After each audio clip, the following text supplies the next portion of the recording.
अस्सलाम वालेकुम दोस्तों कल से एक वीडियो वायरल हो रही है नेट के ऊपर। आपने देखा होगा कि सिंध के इलाके सांगड़ में ना एक वडेरे ने बेचारे ऊँट, एक गरीब किसान के ऊँट की टांग काट दी है। वो सिर्फ इसलिए कि क्योंकि वो उसके खेत में घुस गई थी, उसने उसका थोड़ा बहुत घास खा लिया था, तो उस जालिम वडेरे ने उस बेचारे की टांग काट दी। यारो ये अलमिया है, एक क़यामत की निशानी है। हम अरे क़यामत हमें बता के नहीं आएगी कि वो क्यों आई थी।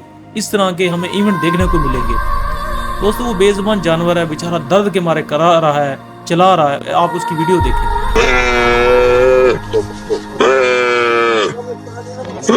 दोस्तों वीडियो आपने देख लिया कि किस तरह वो बेचारा चिल्ला रहा है, करा रहा है दर्द के मारे, बल्कि अपने अल्लाह ताला से इल्तिजा कर रहा है कि अल्लाह ताला मैं इन मुसलमान लोगों में क्यों पैदा हो गया हूँ, क्यों गैर मुस्लिम लोगों में क्यों नहीं पैदा हुआ। आप लोगों ने देखा होगा कि गैर मुस्लिम लोग एक कुत्ते को भी मशीनी टांगे लगा के चलने के काबिल बना देते हैं, और हम लोग हमारे मासूम और हलाल जानवरों को हम बड़ी बेदर्दी से मार रहे हैं, कत्ल कर रहे हैं, उनकी टांगें तोड़ रहे हैं, उनके ऊपर हद से ज़्यादा वज़न लाद रहे हैं। दोस्तों ये जो जानवर है ना, ये अल्लाह की बारगाह में इल्तिजा कर रहा है।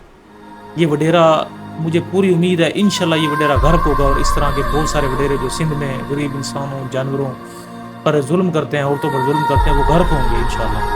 तो दोस्तों जहाँ भी आपको इस तरह की ऊँटनी की वीडियो आपको मिले, आप आगे आवाज़ उठाएं।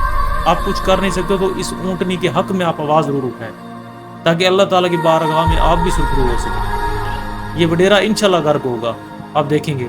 दोस्तों आपको पता है कि हज़रत सालेह अलैहिस्सलाम की ऊँटनी को कत्ल करने वाले 3 आदमी थे, लेकिन गर्क पूरी कौम हो गई थी, क्योंकि वो सिर्फ देखते रह गए थे।